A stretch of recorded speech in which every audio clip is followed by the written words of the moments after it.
The standard repository for all knowledge and wisdom in the universe is called The Hitchhiker's Guide to the Galaxy. And it has this to say about movie trailers.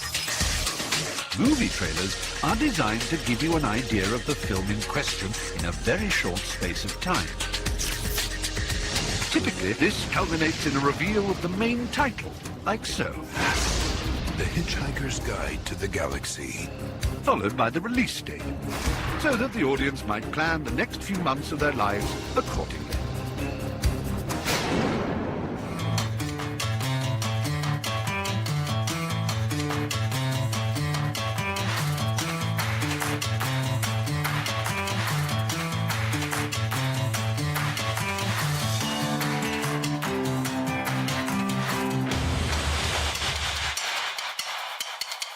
Hello, and welcome to episode 42 of We'll Review It Our Shelves, the podcast where we review the movies on our shelves. Every 2 weeks, we'll take a randomly selected movie from our collection, and we'll review it our shelves.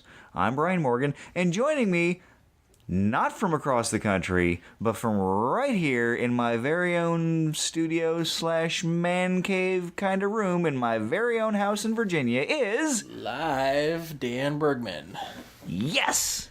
That's right. We said it was possibly going to happen in the Conan episode, and here we are, in the same room. Dan flew across the country, and we are eternally grateful. And Dan won the lottery. Got on a standby flight, squeezed in, and here I am. So, how was your flight, Dan? The flight was good. Being a contracted employee of the airline, I get a discounted ticket, and I got to sit in first class for the first time ever, and it was quite comfortable. Made the flight go by real quick. Loved it. Nice. Of course, the second leg of the flight, I didn't fly first class. I flew in an exit row, which was nice leg roomy, but as far as width, really lacking. And I sat next to a large, smelly human who... He wasn't smelly, but he was large. In fact, that's the funny thing. He was a pilot on his way home, but he was a large individual and really pressed me against the window. So at least I had something to look at while I was taking breaths in accordance with his. Help me! So while he inhaled, I had to exhale, and vice versa. We developed a rhythm over the 2.5-hour flight. It was very nice. Wasn't bad. So... we don't have any listener feedback from our Conan the Barbarian episode, mostly because at the time of this recording, we haven't released it yet. So it's not surprising we haven't got any feedback. Nor have we received any feedback from our from my interview with listener Jeff. And Dan, I know I didn't really coordinate that with you, but it was kind of a thing I wanted to take advantage of. So Hey, no worries. So with that, if you listened to our Conan the Barbarian episode, then you already know that we are going to be talking about The Hitchhiker's Guide to the Galaxy. This was not a randomly selected movie. I know in the intro we always say it's random, and for the most part, it is. But there are a couple of things. Dan has picked some special movies. Yeah, and there have been exceptions. Yeah, there have been exceptions. And we special number episodes that we say it's like, okay, this one's going to be special. Let's pick one non-randomly, So, and this is one of those numbers.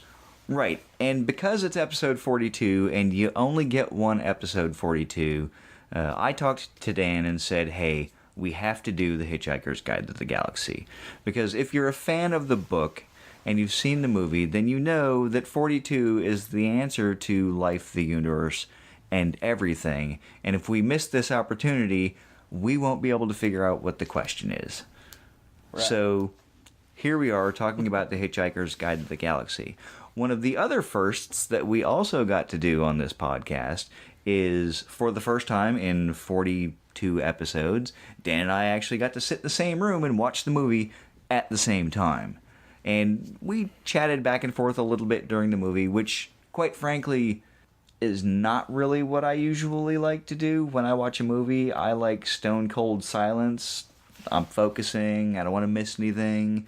But because we had the opportunity to sit in the same room and exchange thoughts and ideas, I had no problem with it. Yeah, I'm about to say this was an exceptional moment. You know, I mean, this isn't one where it was we're watching the movie for the first time, or was it a movie night incident type deal. We were watching it because it's kind of our job now and discussing during the movie. Again, that's acceptable because it's in the course of the job.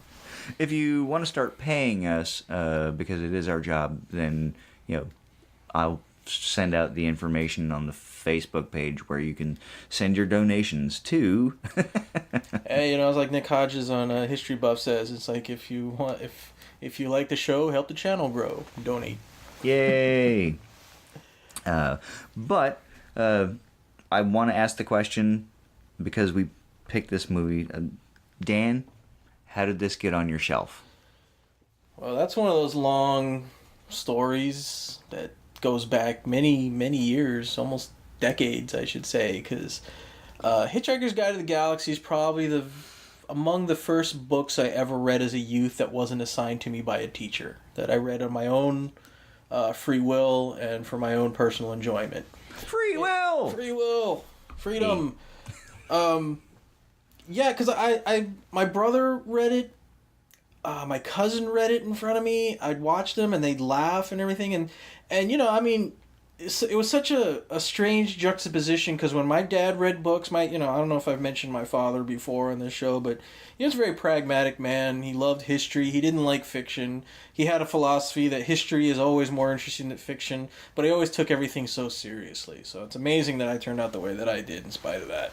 But yeah, he was very stoic when he read his books.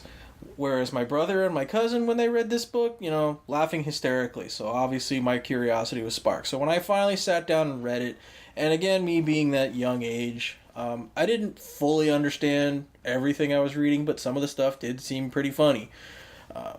So I from the get-go, I enjoyed that book. I had a very deep-rooted memory and endearment to that book.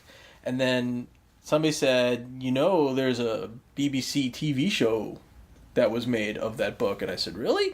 And again, this is before Netflix, before YouTube and everything. So it was a long time before I actually got to see it. And I think the first time I saw it, they were playing it on PBS, which was Channel 28 back in the day, which is that blurry channel on the television dial that only had something like 14 notches in it or whatever, So, yeah, it's just that special one that you had to keep turning the channel, and then there it was, and adjust the rabbit ears, and there you go, you got it.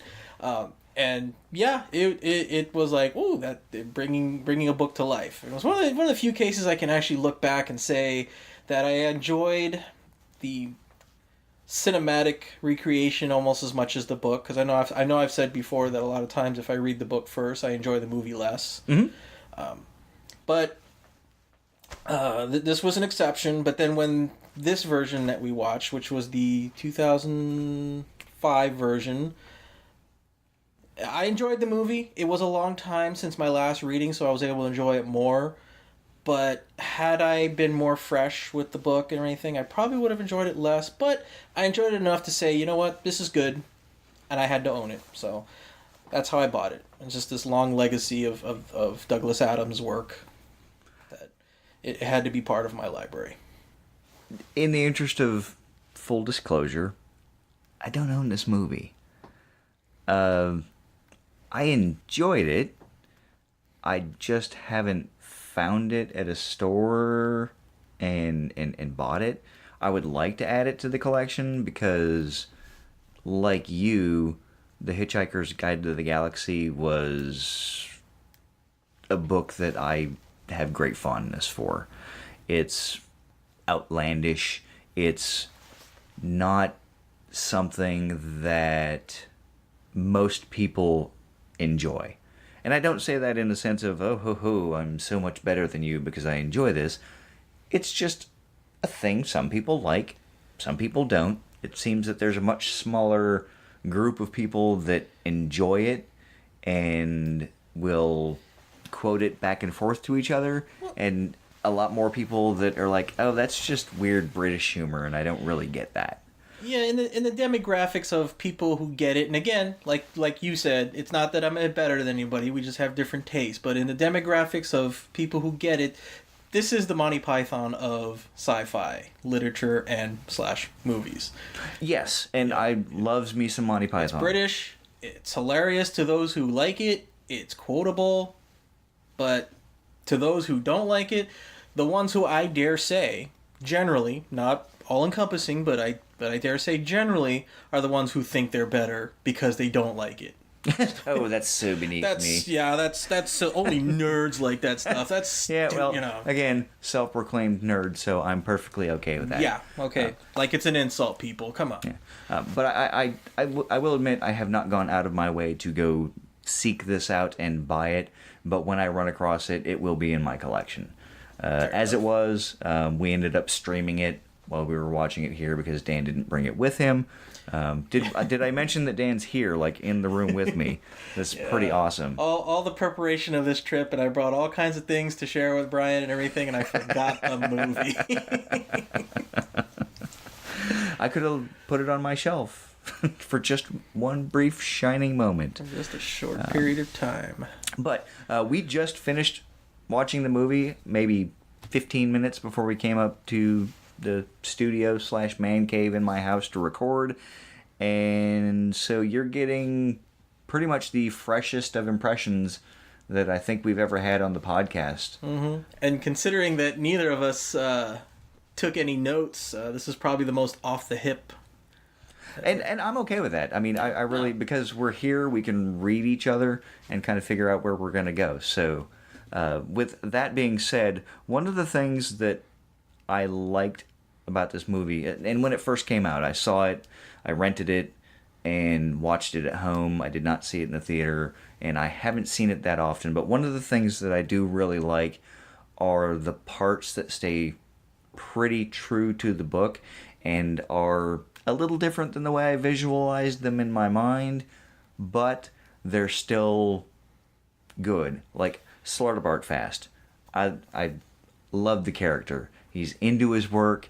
He's excited that he won an award for designing fjords back when fjords were fashionable.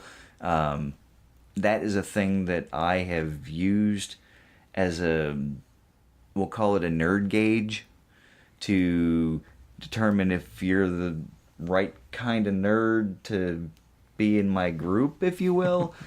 Again, I'll talk to anybody. That's not to say that, but if I throw that reference out there and you laugh and you get it, then it's like, oh, okay, yeah, you're more than just you're my kind of nerd, which again goes to different tastes, and there's nothing wrong with that.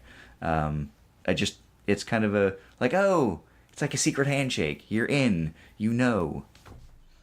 So that's what I really like about the movie off the top of my head. Yeah, unfortunately for me, I don't know if I can start off with that. I mean, there are things that I liked about it, and there were things that remained true to the book that was like, oh yeah, I mean, I gotta say the Vogons were probably closer to the description in the book than they were portrayed in the BBC version, and I think that's a lot of due to technology of special effects and makeup and practical. Actually, they were done with practical effects and everything, but they were described as these kind of snooty-ish, aliens with high noses, and you really kind of got that sense in this version. But I do appreciate, I should add, I do appreciate that the cast was primarily British. Yes. Considering that this is a product of a British author, I do appreciate that. I thought about talking about, that this thing where Hollywood rarely puts appropriate people in the appropriate ethnic confines, and yeah, that seems to happen more with British. I mean, Harry Potter had a primarily British cast. This one has primarily a British cast and everything. It'd just be nice if the other ethnic groups had the same thing, but that's all I'm going to say about that. I don't want to get too much into that. I mean, we've discussed it before. Not going to go too much. But the thing I say that this was a Hollywood production. It wasn't a purely British. What's the word I'm looking for? Produced cinema. Yeah, it just was not it was not a pure British import. It wasn't a product of Britain. It was a Hollywood production, and it kind of shows through.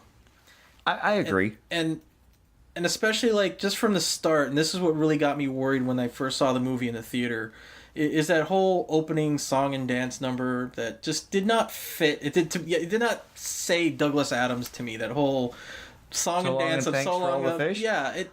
See, now I like that. I guess, but I didn't. Well, I didn't. So, one of the things that I actually thought about when I was watching the movie and that I kind of wanted to bring up actually occurred during the interview episode with Jeff. And Jeff said that he was working on a screenplay. And as a novel writer working on a screenplay, he found that there are some things that just you can write in a book, but you can't put in a screenplay, and because they're different mediums.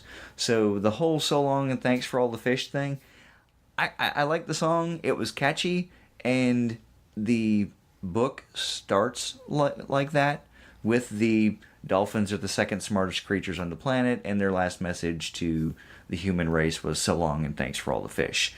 So the fact that they made it into a song gave it a little something extra because they had to use the time while they were doing the credits and getting you into the movie. And it's an absurd song. So it kind of goes with the theme of the book, and that's why I didn't mind it. Yeah, but that's the thing. Again, I don't want to sound argumentative, but you say catchy and I just say kitschy. It just was Okay. was a little kitschy, and I didn't. Yeah, absurdity. I mean, well, the beginning of Monty Python and the Holy Grail, that was absurd. Okay, that's absurdity to me. This song and dance for Hitchhiker's Guide was just, like I said, very kitschy. Just you're trying to be cute. I see where you're going with it. Didn't work for me. Okay, well, But I'm just one man's opinion. That's what we're talking about. So the other things that this did, the movie, that were different from the book that I didn't like was specifically Zaphod P. Beeblebrox, who, as you may or may not remember from the book and the movie, is the duly elected president of the galaxy, and we'll just leave it at that. Nudge, nudge, wink, wink. Wink, wink, know what I mean, Yeah. But in the book, his heads are side by side. Yes. And in this movie, they're not. And that, when I first saw it, just kind of bothered me because it seems I agree. like it's not a thing that would make sense. It still doesn't to me. I don't. Yeah. I don't see how it works. I don't know why they did it that way. It was even with the limitations again with the special effects of when it was made. The BBC version, yeah, they had the side by side head. The head was a very cheap puppet type animatronic deal, but when it did speak, because of its limitations and its inherent absurdity, because of that, it made it funnier. And I would have been okay with that, even from a big Hollywood production. I think that in 2005, the technology existed where they could have made that a little more realistic and used like maybe a green screen head or something and just shot him looking at himself and that sort of thing. I think they could have done it a little bit better than they did. That I didn't care for that part of it, but I don't even know where I was going with that. It was just it was a but. It bothered me. It is not really. That's not a but. That's it bugged me. It kind of pulled me out of the movie because I wanted to see side by side heads. Some of the other things that I again didn't care for about the movie were the changes that they made that just didn't seem to make a whole lot of sense. In the book, they're chased by the intergalactic police as opposed to the Vogons. Okay, I get it. You're kind of like you started with the Vogons and then went with the Vogons, but I didn't see any reason why having intergalactic police would be that big of a deal. It probably added another element that, again, Hollywood producers felt it was too much for audiences to follow. One thing that Hollywood tends to not give its audiences is credit, and sometimes they will say that, oh, this is just way too much for them to follow. Let's just take that element out and make these guys do it. It makes perfect sense to them. It follows a thread, and when you're speaking about the Hitchhiker's Guide to the Galaxy in the first place, it's one of those things that, like I said earlier, you either like it or you don't. Or you've never heard of it. So the people that like it are probably going to go see this. The people that don't are not, and the people that don't know about it are going to be like, what the heck is this? And if they know somebody who knows of it and likes it, they might go see it. So just giving it something that the people who don't know anything about it can follow through on kind of makes sense. But I don't think, again, I'm not a Hollywood director, producer, screenwriter, or anything, but I don't think that it would have been that big of a deal to have the Vogons show up, and then when Zaphod and Trillian, or Trisha, show up, that they're being chased by the intergalactic police and just do kind of a handoff. I don't think it would have been that big of a deal. Maybe they'd already designed the Vogon costumes, and because they spent so much money on those, they were like, yeah, you know what, we're going to use these for a lot more through the film. And it's entirely possible, if you can do that and you spend a lot of money developing those, like you said, very book simpatico. So here's the thing: if you're listening to this and you've worked on this movie and you have an insight as to why they decided to go that route, let us know. Yeah, we want to know. Email us or contact us on the Facebook page that we'll provide at the end of the episode. So yeah, those are some of the things that bothered me. I liked Marvin. He's not exactly the way I pictured him. The funny thing about Marvin, when before the movie came out, and one of those magazines that talks about upcoming movies, and they revealed a picture of what Marvin was going to look like, I was, I guess the word is appropriate, appalled. With two P's. I looked at it and I'm like, you got to be kidding me. That's Marvin. That's no. But then when I heard Alan Rickman do his work, when I used his talent and everything, it really changed how he looked to me. My perception really changed, and I said, okay, I accept it. Right, and I was going to say, Alan Rickman really brought the character to me in a way that I almost now impose that voice on the speech when I'm rereading the book. Because I come back to this book every few years. It's probably been a little bit more than that since I read it last, and it's time. But I am absolutely head over heels in love with this book. It's absurd. It's one of those things that you can get something different out of it every time you read it. It's funny, it's like you say that it's absurd, but there's a lot of it, though, that just really kind of rings true on a... But it's absurd in that it points out the absurdity of the human condition. Yeah. And that's what I mean by that. And I think that's what makes it so profound, is for you to realize that a lot of this is absurd, and that you shouldn't take things life too seriously. That's the thing that I remember. The first thing that I remember being quotable in that book was talking about the population of the universe, and I don't think they had it in this movie. They did not. But like I said, it was very prominent in the book. It was like I said, the first thing that I really quoted, and said, population of the universe is 0. And they say everybody knows that there's an infinite number of planets in the universe, but not every one of these planets is inhabited. Therefore, any finite number divided by infinity is next to zeros makes no ends. So anybody you happen to meet in the universe is just a figment of some deranged imagination. I'm like, oh my god, that is so perfect. And of course, when I quoted to my friends, they're like, what are you talking about? Like, you're being that guy again. So, going back to quoting this, and I know we're talking about the movie, but we are talking about the book, because for me... Well, how can you not? Yes. And the book is integral to the movie because they reference it. Whenever they want to explain something and use the power of exposition, they refer to the Hitchhiker's Guide to the Galaxy, also known as How to See the Galaxy for Under $30 Altarian a Day, which was inspired by a real book that was like How to See Hitchhiker, or how to hitchhike across Europe for under $30 a day, or something like that. I apologize. We didn't do a lot of research before this because we just sat down and watched the movie and we were visiting. Hey, we know of it. There's no need to be pedantic about it. Yes. Let's not be pedantic. But whenever they wanted to, again, conduct that exposition, they just open up the book, and in large friendly words on the cover, it says, "Don't panic."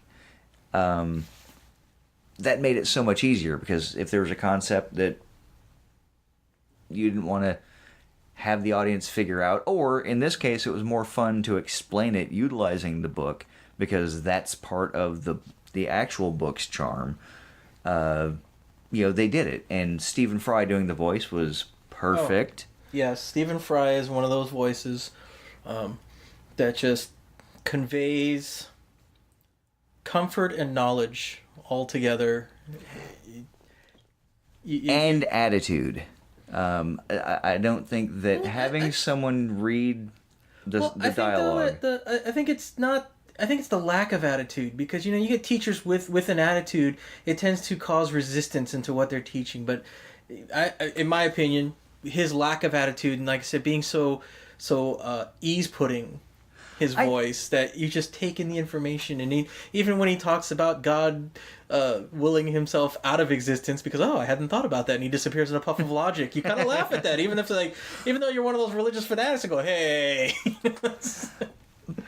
But I think, again, he doesn't read it flat. He reads it with the edge of, like, yeah, hey, look, this is... Just don't take this too seriously.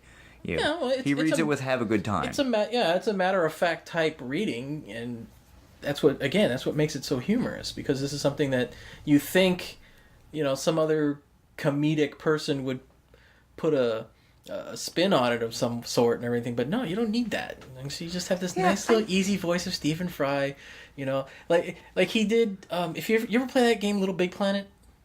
Yes. Yeah, the opening sequence to that, when he talks about the world of dreams, dreamer, the human race are dreamers, and I forget the exact monologue that he did, but it was just such a beautiful little, like, the music and his voice was just like, this is gonna be a fun game. It gets you in the mood. It sets you up. But I think they could have done more of that in this movie, and I been wish just they had fine. done more of the It would have made me feel better. Because referencing the book is half the fun. Yeah. When I say referencing the book, I mean referencing the actual Hitchhiker's Guide to the Galaxy within the book within the book. Yeah. Yeah, that was half the fun. It's hearing those explanations and realizing that he was writing as an alien race observing the human race would write it, or that has nothing to do with the human race. Where was I going with that? I don't know. It was just, it's just...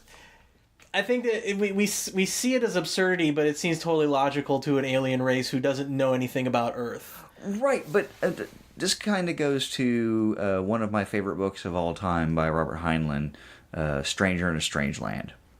If you read that book, it's about a human being born on Mars, raised by Martians, brought back to Earth, doesn't know what it means to be a human. So people start throwing their ingrained points of view, if you will, the things that we just know because we're human, only to find out that, no, that's just social conditioning. You don't do that because we have accepted these rules within society that these are things we don't do.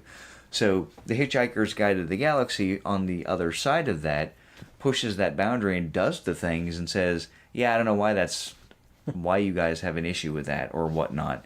And it also pushes the boundaries of the universe. Like, yeah, you know what? There's more than just this little planet that you're on.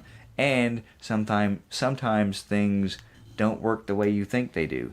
Like in the book, and I wish they would have included that in the movie, but I honestly can't remember if it happened in the Hitchhiker's Guide to the Galaxy first book or if it happened in one of the follow-on books. But when Arthur Dent accidentally flies, And the entry in The Hitchhiker's Guide to the Galaxy for flying is the art of throwing yourself at the ground and forgetting to hit it, or words to that effect, and missing. So Arthur doesn't fly in this book, and it kind of made me sad. But again, I don't remember if it was in The Restaurant at the End of the Universe, or So Long and Thanks for All the Fish, or Mostly Harmless, or Life, the Universe, and Everything. The 5 books in the trilogy, which again always makes me chuckle. And I would be doing this podcast wrong if I didn't mention the 5-book trilogy. But again, there were things that were read from the guide that I would have loved to have heard with that voice in the movie. In fact, I could have watched a whole movie about just entries from the guide. So yeah, I probably should do that too. It's just, again, Stephen Fry's voice. I can listen to that man for a while. Yeah. But moving along, one thing I'd like to address, talk about inconsistencies and anything. I think we should really talk about the huge elephant in the room, though, about this movie. Marvin. His nickname they called him, right? Mm-hmm. Yeah, Marvin the Paranoid Android. Paranoid Android. Yeah, he's not paranoid. He's depressed. Yeah.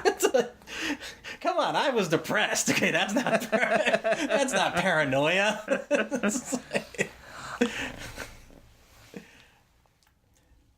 I think that Marvin was done as well as he could have been in the time that they had.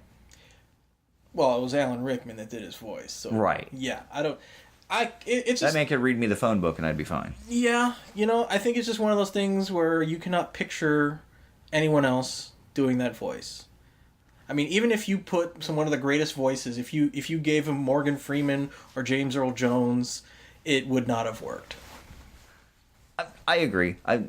Once you hear it, you can't unhear anybody or unhear it and put anybody else in that role.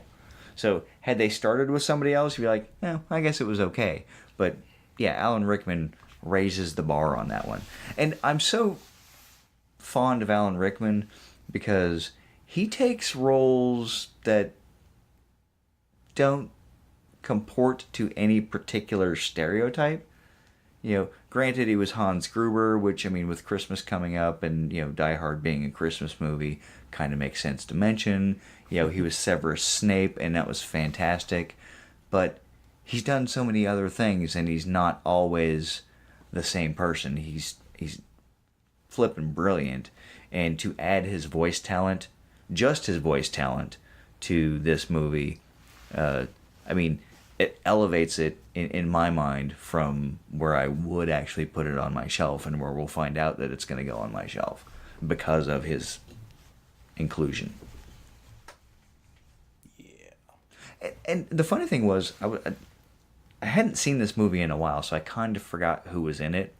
And in the meantime, those actors have gone on to other roles. Martin Freeman, I was like, oh, I forgot he was in this.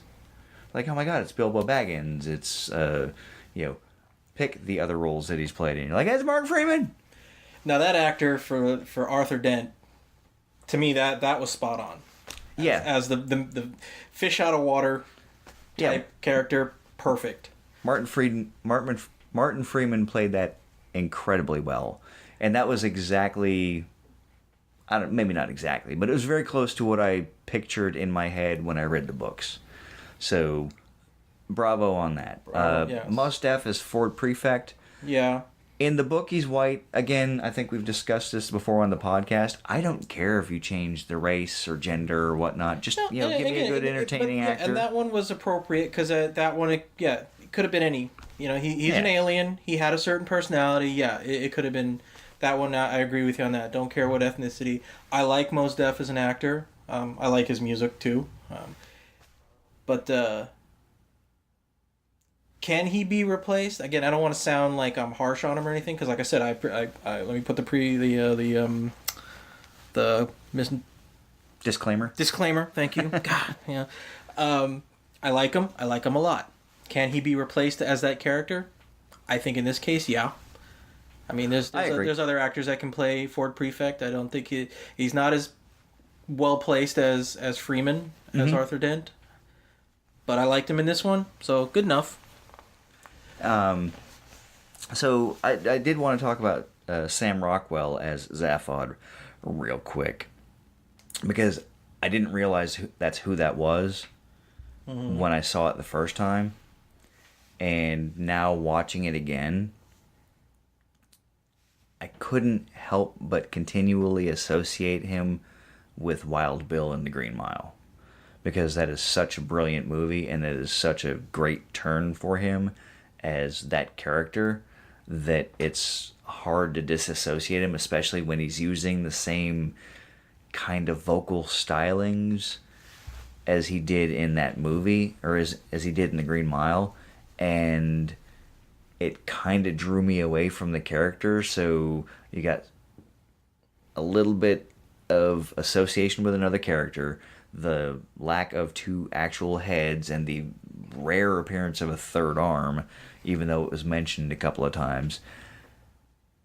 I think he did a great job.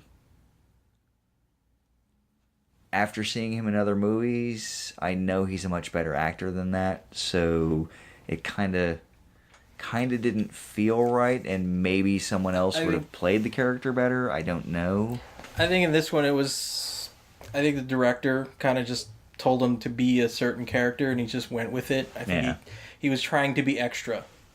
He was trying to be, this no care, flamboyant, for lack of a better term, be a douchebag, and he was. Yeah. And I don't know, better or worse, I didn't think it was the best that you could have for a Zaphod. Yeah, I agree.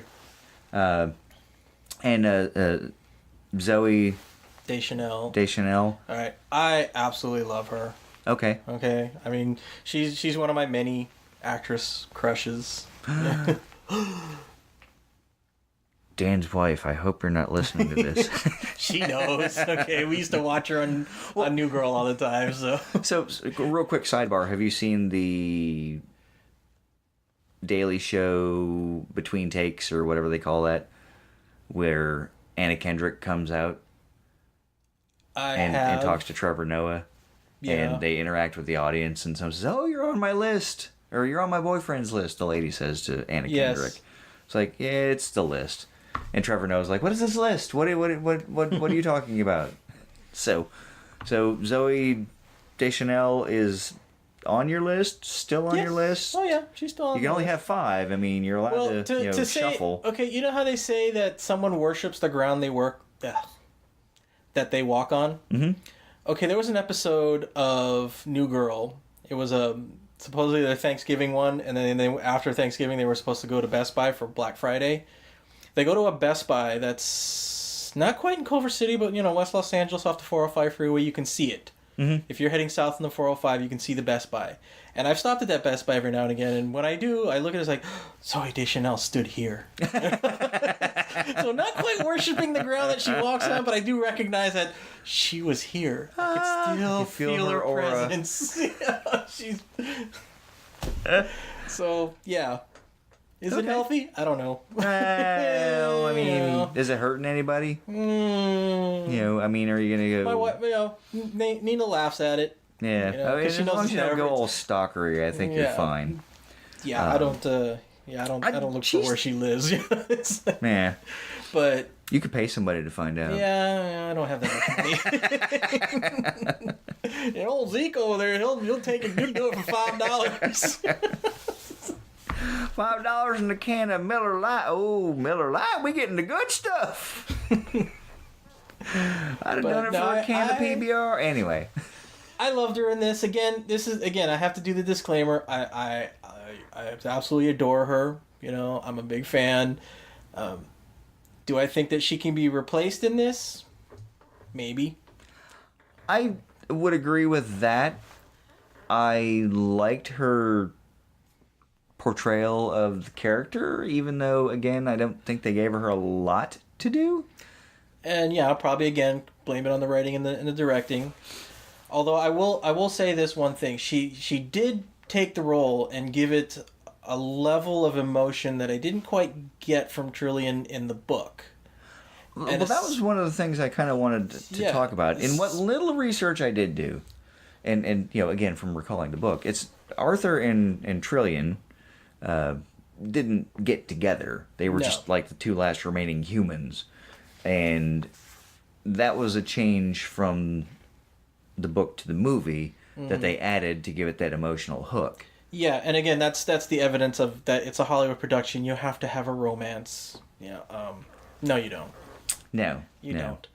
But the emotional part, and this is what I say, is one of my favorite scenes in the movie. Again, not in the book, but it was in the movie, and it was actually good, is when she's using the empathy gun on Zaphod. And she keeps shooting him, and he says, okay, so you don't have a home, and all this stuff. And, man, she really had that face that you just wanted to just, give her that big hug. Come here, bring it in here, It's like, come on. Yeah, this is a crappy situation, but we're going to get through this type of thing, Yeah, I agree with you there. I think she emoted well when she needed to. Oh, yeah. Yeah, so one of the things I think that makes this movie a little more difficult for just a standard moviegoer. I mean, somebody who's like, I want to go be entertained. Makes it a little bit more difficult for them to latch onto is some of the really outlandish parts. Like, wait a minute, what does this 42 thing have to do with anything? Why is this a big deal? Like, well, I mean, it's because it has everything and nothing to do with it. We were actually looking at the internet during the movie, again because we were sitting right next to each other. But there are 11 different things that people have compiled together, and there's a bunch of different things that people have theorized just for sheer entertainment value about this movie that the number 42 means. In ASCII, it's the hex code for an asterisk, which can be anything, so it means that the meaning of life is anything. My 16-year-old daughter, McKenna, came up during the movie, and I assure you, I have raised my children right. They know what 42 means. But she said in Japanese, the number 4 and the number 2, when you put the two words together, also means death. So the meaning of life is death, or getting to death, or something like that. Dan, I know you pulled up the website. What were some of the other things that you found? Well, the one, it wasn't things. It was the one thing that I found that I was like, oh, yeah. It's just saying that the meaning of life, the universe, and everything being 42 is math. And when the elaboration on that is that the letter M is the 13th letter. The letter A is obviously number 1, T is number 20, and H is number 8. 13 plus 1 plus 20 plus 8 is 42. Boom. Mind blown. You're knocking down my Legos. It was the shockwave of the explosion of my mind being blown.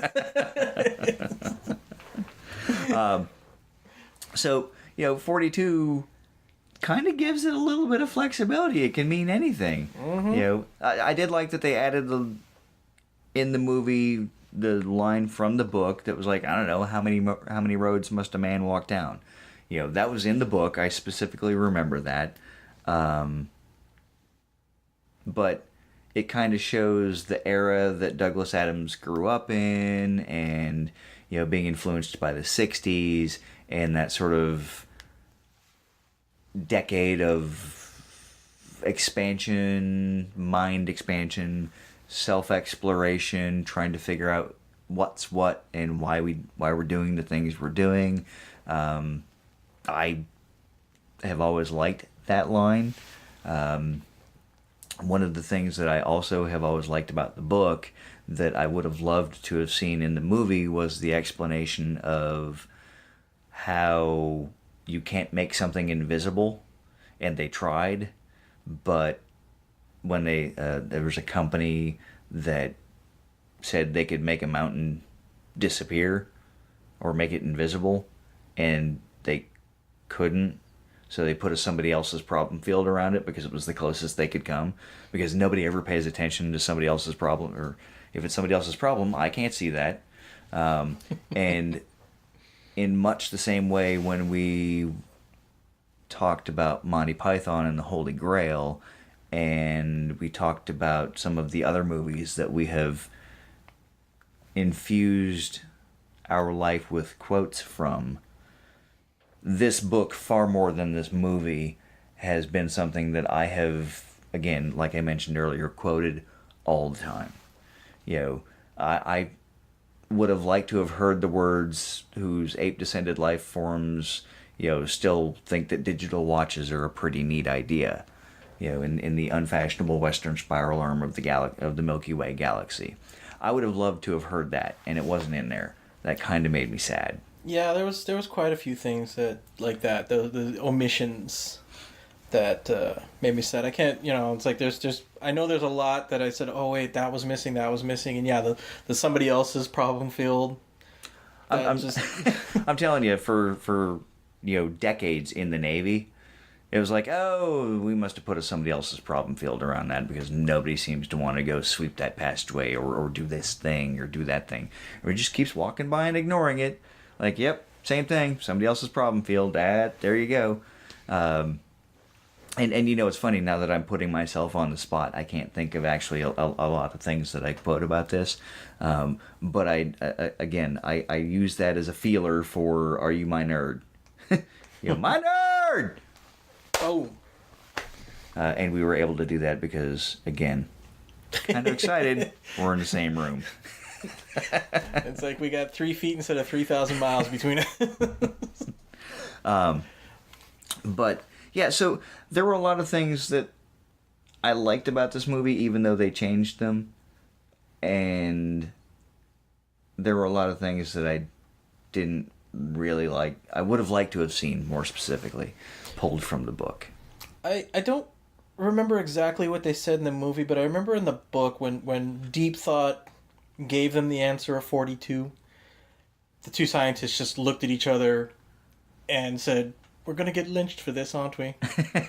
That was just so funny. It's just...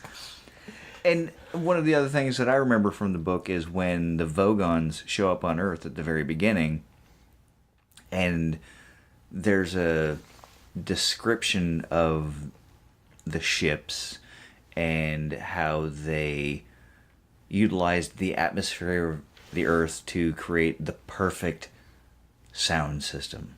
And for one brief shining moment, every human being on the planet got to listen to the most perfectly clear sound ever.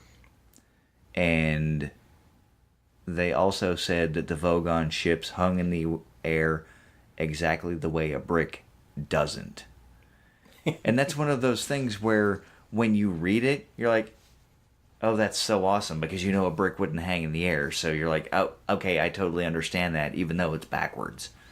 And I would have liked to have heard that in the movie, because that's a simple thing. They had a narrator that could have added that in, and I think they missed an opportunity to capture some of the flavor of the humor of the books.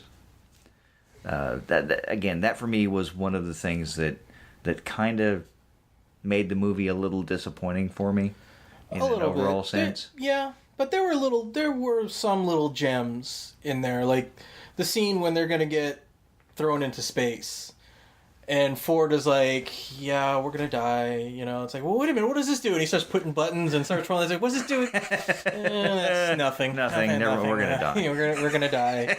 And I remember you and I looked at each other and we laughed. Yeah. And then they spend that time looking at the large door immediately behind them because it's a visual medium, and then they fall out the bottom. A little trap door, So, yeah, and again, that goes to kind of what I'd mentioned earlier about books versus movies, and it's a different medium. So there were some good jokes that you can't just describe really well in a book. That joke in a verbal description might not have worked. I'm not going to say it wouldn't, because I don't know. There might be a very talented writer out there who could write that well enough to where that joke would work. But that joke is made for a visual medium. Right. And it worked here. So it helped. And there were a lot of things that did translate well. One of my favorite scenes in the book translated incredibly well in the movie, and that was when they get to Magarathea and they engage the Infinite Probability Drive, and the two missiles turn into a whale and a bowl of petunias. And the last thing the petunias said was, "Not again." No, not again. And that actually added to the scene in the book in a way that, again, whenever I read that now, I kind of do it in the same tone of voice because it's almost word for word from the book. That one really translated well. Yeah, but again, there's a little disappointments or anything, and I think this is what this particular episode is turning into, is a list of disappointments because it's not like the book. And I thought about that before we started recording, and I kind of didn't want this to turn into that, but that's why I included the whale and the petunia thing. Yeah, but so I said the disappointing thing is, though, because later on in the book, they find the whale later on. Mm-hmm. That's smashed up against the ground, and I remember the build up to it, because it's like, what is that? You know, they didn't know what it was until later on they made the horrific realization, like, oh. Yeah. And then later on the bowl of petunias comes back, and again, this is where I've read the 5 books so many times that I kind of lose track of what book that happened in, but the petunias were reincarnated from a being that Arthur Philip Dent had killed many times over. Exactly. In different forms. So I think that would have been difficult to convey in the movie. So I'm okay with them leaving it as is, as a bowl of petunias. One of the other things that I thought, I keep wanting to say Bill Nye, and I cannot remember the actor's name that played Slartibartfast. It looks like it would be Bill Nye, not Nye or Nye, or I. It's one of those names that I wish somebody would say in an interview so I know the proper way of pronouncing it. But yeah, Bill Nye. But when he walks up to, I'm sorry, what was your name again? Dent, Arthur Dent. Yes, you're going to be the late Dent, Arthur Dent. That's a threat, you see. I was never very good at those. You know, that was something that I have always found amusement in, and I think he did a great job doing that. I thought that Bill Nye, again, however you say his name, did a great job as Slartibartfast. My name's not important. See, it's not important. Let's go do other stuff. So there were things that I liked that they conveyed well from the book to the movie. So it's just that, again, you know, when you're that enamored with the book, sometimes it's very difficult to draw that line between this being, you know, a good adaptation.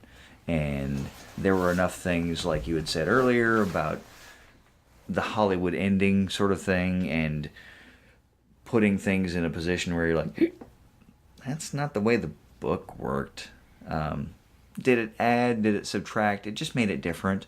I enjoy this movie if I find myself in a position where I can disengage, because in that way it's kind of like any other British humor.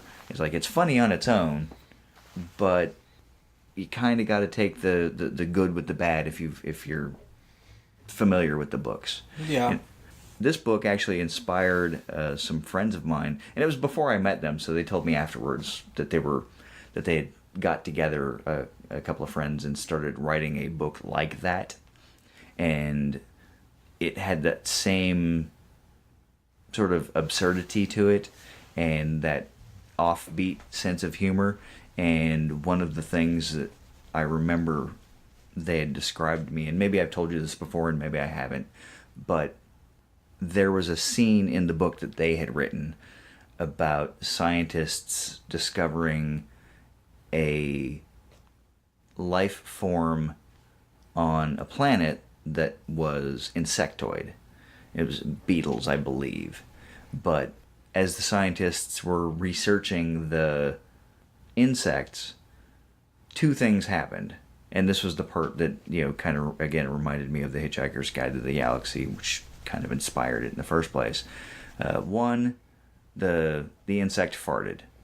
And if anyone who knows anything about the gastrointestinal workings of insects, they don't fart, so that was not a thing that they could do. And then the second thing that happened was the insect laughed. And that's how they knew that the creature was sentient, because sentient beings are the only things in the universe that will actually have a sense of humor. And apparently it is a universal constant that farts are funny. So, yeah, it's kind of highbrow and kind of lowbrow at the same time, because, fart jokes. And fart jokes are always funny. I think that the humor of a fart, though, is dependent on range. And quality. Because if somebody farts right in front of your face, they're not funny until you clear range. So you're like, God damn it, what the hell, man? And then you laugh at it as you back away. One of the other things that that this movie made me think of, and I know when we were watching it together, again, kind of excited. We keep going back to that. I don't know why. Was the Vogons. And this movie in particular, and the strict adherence to the bureaucratic mindset, and the, they don't have clearance to go to hyperspace. Bring me the pursuing lawbreakers form. Yeah, the clearance to pursuit form. Yeah, and that's not a presidential release form. Those are blue. Made me think of an incident on my second ship, and again, following hot on the heels of a couple of episodes ago, the listener Jeff interview. So Jeff and I, as I've explained before, were on the ship together in the mid-90s, and Jeff had decided that he wanted to lose some weight. So he went on a very low-calorie diet, which on a ship, and as you know, on a submarine, is kind of hard to do because you're limited in your selection of foods that are available.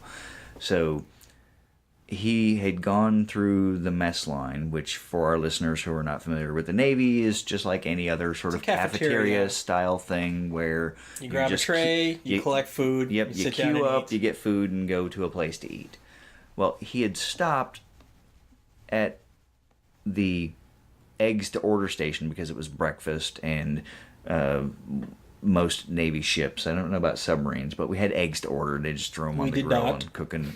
You got what they cooked. Yeah, and they'd cook an omelet or something if you wanted scrambled eggs, all that kind of junk. Well, he just wanted a piece of cheese because he was going to go down to the end of the line and grab. So I've always told the story as a piece of toast, but apparently in actuality it was a bagel, but that's not really important. So it was a bagel. He was going to have cheese on a bagel, and that was going to be his breakfast. So some carbs because he was going to go running later, and some cheese for some dairy, and he was going to be good to go. So he looks at the cook and just says, "Hey, can I get a piece of cheese?" And the cook, who was a young seaman, which is very junior in the Navy, again for our listeners that don't know, looked at him and said, "Oh no, you can't have that. That's for the eggs." And this young seaman, it was his first time ever cooking eggs for breakfast. And he was very much one of those people that if you give him a specific set of things to do, he will color within the lines. And if there's something outside of the lines that needs to be colored, he's not going to color that because that's not what you told him to do. That's not how you told him things work. So obviously this is how the universe was set up. So Jeff looks at him again and says, "Well, yeah, but I just want a piece of cheese. I don't really want eggs. I just want, can I get a piece of cheese?" And he looks at him again and says, "No, it's for the eggs." So Jeff says, "But if I order eggs with cheese, I'm just going to throw the eggs away. So why can't I have a piece of cheese?" And the guy says, "Well, because the cheese is for the eggs." and I can't give you a piece of cheese because, again, it's for the eggs. And he was very adamant about this, and he would not deviate. He didn't grasp the concept of it's okay to just give out a piece of cheese. So Jeff eventually gets frustrated and goes on his merry little ways, like, fine, whatever, I'll just go get a bagel and I'll just eat that and it'll be, great. So as Jeff walks down to the end of the mess line to grab his bagel, one of the other guys that also happened to work with us comes up behind him and says, hey, I heard the whole thing, what happened back there, and dude, you can have the piece of cheese that he gave me because I didn't actually want cheese on my eggs. But because the cheese went with the eggs and there was apparently no other combination that would work, dude got cheese on his eggs even though he didn't want it. So this story happened 24 years ago.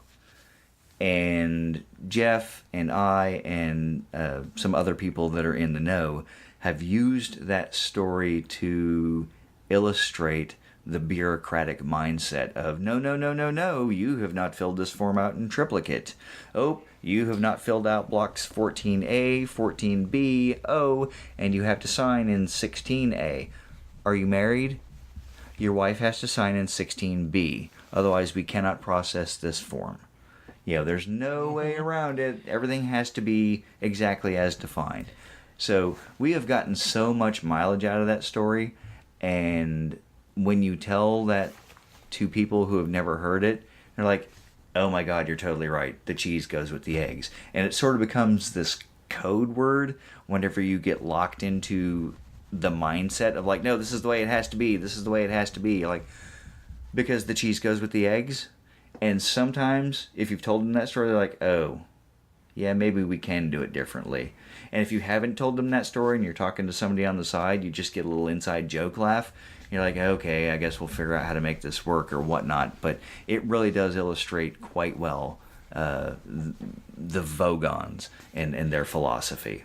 That whole story just totally makes me think of that Jack Nicholson classic, not the five. It was a movie called 5 Easy Pieces. Mm-hmm. And in the diner scene, and I looked it up because I don't want to screw up the lines and everything. And he goes, it's this. Imagine it, because I can't do Jack Nicholson. I can't do it justice, I think. But imagine this Jack Nicholson saying, "I'd like a plain omelet, no potatoes, tomatoes instead, a cup of coffee, and wheat toast." And of course, the waitress like, "No substitutions." I don't know if that was her voice, but that's my best annoying voice. My best annoying waitress voice. Yeah, and it's just like she's going, only what's on the menu. You can have a number 2 plain omelet. It comes with cottage fries and rolls. It's like, yeah, but I know what it comes with. It's not what I want. And so, finally the resolution is like, okay, I'll make it easier for you. I'd like an omelet, plain, and a chicken salad sandwich on wheat toast. No mayonnaise, no butter, no lettuce, and a cup of coffee. A number 2, a chicken salad, a chicken sandwich. Hold the butter, the lettuce, and the mayonnaise, and a cup of coffee. Anything else? Yeah. Now all you have to do is hold the chicken. Bring me the toast. Give me a check for the chicken salad sandwich, and you haven't broken any rules. Where would you like me to hold the chicken? I don't care if you hold it between your goddamn knees. Mm-hmm. Yes. But, and then again, it's like your story, it's like just the bureaucracy, it's like you got to maneuver that. And which brings me to the point that I really liked in this movie, when Arthur Dent saw that there was a line, that there was bureaucracy, and he says, I can handle this, I'm British. I know how to queue. And that almost was like, yeah, you sure, man. Because I have English friends, I know the culture. I mean, I don't know it intimately, but I know of it, Oh, yeah. So yeah. I was like, you get them. Well, but I've used that before, too. Again, in the Navy, like, oh, there's a line? Pfft. Fine, I got this. I can stand in line for hours for no real reason whatsoever. I've had people walk up and go, hey, what are you standing in line for? Like, I don't know. I don't even actually know what's at the other end of this line. It's just Pavlov called and said there's a line. I need to stand in it. Ugh. And back in the day, yeah, that's right, I said it. When I first came in the Navy, you would get paid in cash. So on payday, you would queue up and fill out your pay chit, like this is how much I want to get paid in cash, and I would like a check for the rest. and the entire crew would be from stem to stern, waiting in line to get paid, and it was all stop on ship's work because we're getting money. That's important. Little side note: one of the guys on my first ship would always ask people like, "Hey, you got $1 on payday?" He would ask like 40 or 50 people if they had $1, because he's like, "No, all I got was 20s," and I kept put the rest in there. Like, "Do you have $1? I just need to go get a soda or something." He wasn't really getting a soda. He was just collecting extra money. So he usually made like extra $40-50 a paycheck. Good for him, man. He worked a system there. Until we all figured it out and said, you don't need $1. You're fine. But yeah, so queuing up and having experience is not necessarily just a British thing, but it is definitely a cultural British joke. But I still laugh at that. That it's to me, even for me, still it's such an odd thing to cheer. It's almost like that scene in Hook when they're having the imaginary meal and they're making fun of Robin Williams' character and everything, and you're waiting for him to pull out the stops.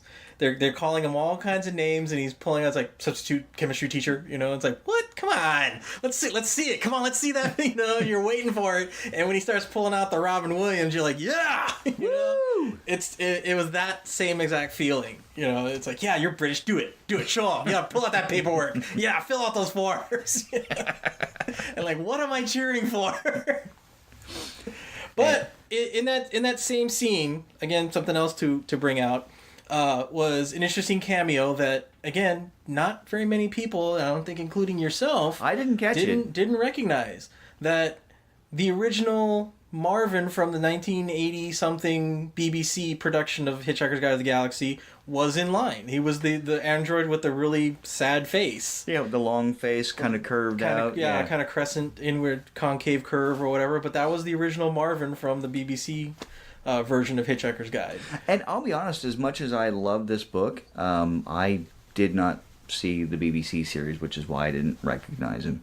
I highly recommend it. We had PBS. In fact, you mentioned that earlier, and I was going to say that then, but PBS was Channel 10 back home. It was Oregon Public Broadcasting or whatever, and I didn't really spend a lot of time watching it because it wasn't the same as it is now, where you can actually watch some good stuff. Now, I will say that could have been because I was a kid and it wasn't the kind of stuff I wanted to watch, because Channel 12, our local Portland station that wasn't affiliated with ABC, NBC, CBS, on like Saturday afternoons, the Saturday matinee was usually monster movies and stuff like that, like Godzilla and Gamera and all that kind of stuff. So off subject. I spent a lot more time watching that, and as a child, I didn't necessarily have control of the television, so I was kind of stuck watching what other people wanted to watch, namely my mom or my grandparents. So it was kind of not something that I really experienced. I love PBS now as an adult. I'm like, I'm gonna watch what I want to watch. Click. Some Masterpiece Theater every now and again. There's good stuff. Our local affiliate is actually doing a bunch of different movies, like from I don't know if it's AFI's Top 100, but it's just, a selection of some of their favorite movies and that sort of thing. I listen to NPR, so I'm all about public broadcasting, huge fan, but didn't really watch it so much back in the day. I don't necessarily know where I could find that now. I don't know if it's on Netflix or whatnot, so I will probably make an effort to search for it and give it a watch. You could probably find it on at least in part on YouTube. Oh, I'm sure. Yeah, there's nothing you can't do with YouTube. And then once you get past the copyright things, I do know that the BBC has its own streaming service now. Mm-hmm. And you can watch like all the old Doctor Who episodes and all the Faulty Towers you want, and maybe all the Benny Hill and all that kind of stuff. I'm not 100% certain, but they have their own streaming service. And while I would love to own the physical media, because again, that's what this podcast is all about generally, is the physical stuff, I will happily stream that and enjoy the heck out of it. So Yeah. Yeah, it looks like they have at least bits and pieces. I'm not sure there is like a Douglas, I don't know if it's Douglas Adams reading the Hitchhiker's Guide, but it's, about an hour. Actually, was it like 5 hours worth of reading? So, who knows? there you go. One of the things that I do have that I did want to mention on this podcast that I got for Christmas about maybe 15 years ago, because Christy understands my love affair with the Hitchhiker's Guide, is the collected volume of all of the trilogy in like one of those great big coffee books that's got a super glossy cover on it, and it's silvery and reflective, and it's got stars on it and stuff. Sadly, it does not say "Don't Panic" on the cover, but it's pretty cool. And that's, again, the "Don't Panic" thing. One of the things I say all the time to people, like, "Oh, it's a big book." It's like, "Oh, or does it have large friendly letters on the cover that say 'Don't Panic'?" And they look at me and go, "You're strange." Yes, I am. And yes, I have also been known to refer to people as very cool froods who really know where their towel is. And again, if you know, you know. If you don't, you're like, that's an awkward thing to say. But one of the things that I have found, and this kind of goes to being who you are, in the sense of, like, look, I like what I like. And sometimes, we are reserved in who we are broadcasting ourselves to be. But this is one of those things that I will happily broadcast. I love this book. I enjoyed the movie, and British humor is just a lot of fun. So that's really, I mean, again, as a kid, I gravitated to the book in a way that not a lot of other books really grabbed me. I read not as much as I used to now. Again, editing the podcast takes time, and being adulty and stuff. I don't like to adult. Yeah, I'm quite through adulting now. But the desire to get back to reading and, again, revisiting this is strong. The force is strong with this one. Yeah. For me, when I see this, and like I said, this one being a Hollywood production, not quite a British one, this actually inspires me to go back to watching Red Dwarf. And I felt, watching this, I had to mention it, because I think Red Dwarf is a bit of an offspring of Hitchhiker's Guide. I can see that. I'd like to say, I don't know for certain, but I'd like to say that it was inspired by Douglas Adams, to have that line of sci-fi humor and wit. I see a lot of it. I don't know if I'm just making comparisons because I feel it's comfortable or whatever, or if they're really there. I don't know, but I like to put them together. I laugh hard at Red Dwarf, and I thank my cousin Bill for introducing that to me, and I'm just like, yeah, when I watch Hitchhiker's Guide, and I was like, yeah, I love it, but now I want something more. I want a little bit more. I go to Red Dwarf. You know what's interesting? Now that you bring up Red Dwarf, that's one of those things that, again, if you don't know about it, you don't know about it. But if you're in the know, I haven't met very many people that don't know about, or that know about Red Dwarf that don't like it. So if they know about it, they're like, oh, yeah, Red Dwarf. I love that show. And the very few people that are like, oh, yeah, I've seen it and care for it. And then there's the rest of the population is like, what are you talking about? Yeah. I have a vivid memory of that, of the people who don't know about it. I tried to describe it to them, and it's just that bombing moment, you know, when you laughed your ass off. I mean, it's such a harsh feeling too, you know. It's like you try to tell about a scene that you just laughed your ass off to. You know, it was a scene where Crichton the android, he crashed, he survived the crash, and so he's like, it's like location unknown, cause of crash unknown, condition unknown. Perhaps if somebody finds this recording, it'll shed some light on what happened here. It's like, and yeah, you see how you laugh. You get it, okay? I told that joke to some friends about. It's like, oh, I love and it's the thing. I thought that they would appreciate it because they were just talking about Mr. Bean. And I thought, oh, you guys love British humor. Okay. Yay. There's this other show called Red Dwarf. Here was this scene. I told it to him. Man, I had these blank faces that I've seen more expressions on a store mannequin that didn't have a face. I've seen more expressions on a potato. But yeah, I mean, it's just like, really, I told the, you know, maybe it was delivery. Maybe they just didn't like me. I don't know. You know. But yeah, that's... It's really hard when you love British humor and you're in America, you know? But, you know, again, the internet makes things a lot easier and a lot more accessible. The use of the Uber Nerds group, again, that we've talked about a number of times on the podcast, makes it easier to connect with people that you don't even know. So you can express that humor and have that bond, like, I'm not alone. And that's a powerful feeling. So, you know, without going too far down that rabbit hole, you know, I mean, the good that social media can do is phenomenal.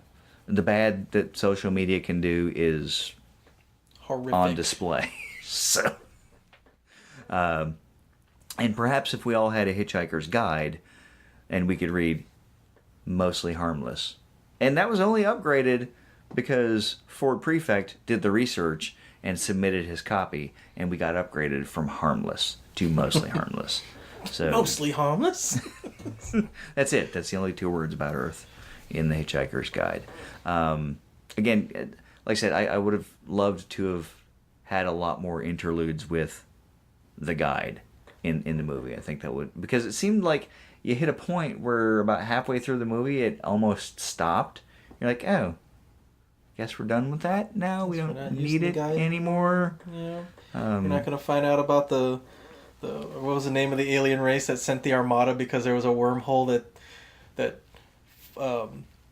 Arthur Dent said something that was in their language an incredible insult, so they sent their entire armada to destroy the Earth, but in a huge miscalculation of scale were swallowed by a poodle. See, again, things that should have been in the movie that weren't. But I gotta wonder, I mean, again, I don't know how necessarily that works. I know I can talk to people. I know people that are doing this thing. But taking, you know, a novel and deciding what should or should not stay in. That seems to me an incredibly difficult position, and, you know, because we're getting a little long on the episode and, you know, going to start talking about where it goes on our shelf, I think that in my final sort of thing to say about the movie, I think they missed the mark on that. I think that there were a lot of good things in there that they pulled out, but I think they just kind of just missed it. Missed it by that much. By that much. In their defense, and I say this just as a matter of fact, not that I said I like what they're doing, but just in their defense, I've said it before, you know, making a movie is first and foremost to make money. And the departures in the book where they go to the guide and have these little interludes of whatever subject and everything that departs from the story, the footnotes for all intents and purposes, you know, yeah, for an individual reading the book, it works. It's great. You laugh. You continue on with the story. But for a Hollywood production, they're trying to think of a large market audience that they're thinking that, yeah, the general public who are simple people of the land, basically morons. are going to be confused by these departures. And by that, they're thinking, well, no, they're not gonna like it. It's gonna reduce our revenue. Let's not put it in. You know, I kind of agree that one does not simply make a movie without the intent of making money. But there are also independent films that Yes. are, less widely circulated, Yeah. and they end up making money. Sometimes people make movies for the love of making a movie. True, but like I said, this is not one of those movies. This is a I'm sure Hollywood they production. hope to make money on this movie, and if they don't, they just write it off. So I mean, it's not that big of a deal. Well, and that's the thing. And again, when you have the independent filmmaker who doesn't feel like he's taking a risk, to that individual, they are expressing themselves. They are pouring their hearts out into an art form that is their passion, that is their love, or anything. But for a Hollywood production, for the corporate machine that Hollywood is, it's a risk. Yeah. Shut up! We're cranking out entertainment. Basically. Are you not entertained? No! Son of a. So, did you have anything more you wanted to add? No. I mean, it's, like I said, I'm sorry that this turned into a rundown of things that was left out and disappointments, but hey, Well, we covered a lot of things that we did like. I mean, Yeah. but I think we covered more of the disappointment stuff. So, that being said, where would this go on your shelf? And being that it is, like I said, it again, a Hollywood production, didn't quite meet up to the expectations. It's just associated with the book and everything. I mean, this is a general population. I agree with the general population assessment. As I said earlier, there were some things like Alan Rickman doing the voice of Marvin the Paranoid Android, who, again, I envisioned differently. But, also, side note, I did not know that Warwick Davis was the guy inside the suit. That was kind of cool. But I think that Martin Freeman, Alan Rickman, the guy that played Slardarbart Fast, whose name I'm not going to try and pronounce. Bill Nye. Bill Nye, not the science guy. I think they did a great job. And for that reason, it kind of like the back of, if I were to break it down like 100% kind of scale, it would be like 51. It's like at kind of the front. It's not like dead center. It's sort of more towards the top shelf because of the actors that did what they did, and they did a good job doing it. I would have liked, as I said, to have seen a few more things, not overwhelmingly so. Yes, I get it, pick and choose, and I'm never going to be completely happy because, I love that part or I love that part from the book.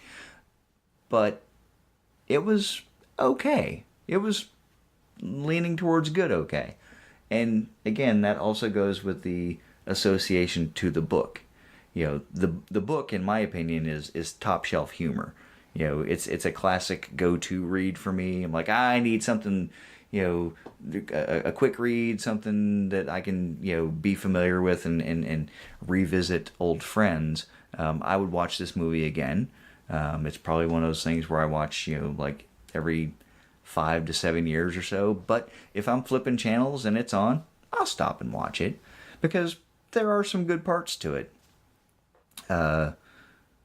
But it's not particularly earth-shattering. It's just kind of mindless fun, and you have to disassociate it from the book. So I don't have to, but I will. Well, it's probably for the best then. Off you go then. Go read your book. And so, having decided where these go on our shelves, we move on to the Random Magic Movie Generator button. Alright, so let's find out what we're going to watch next. Dan? Yo. Dan, you've never done this before. Dan's going to push the button. I'm going to push the button? Dan's going to push the button. Dan's never pushed the button. I guess I'm going to push the button. Okay, give me a second. It exists on my end of the world, so since you're here, you get to do the honors.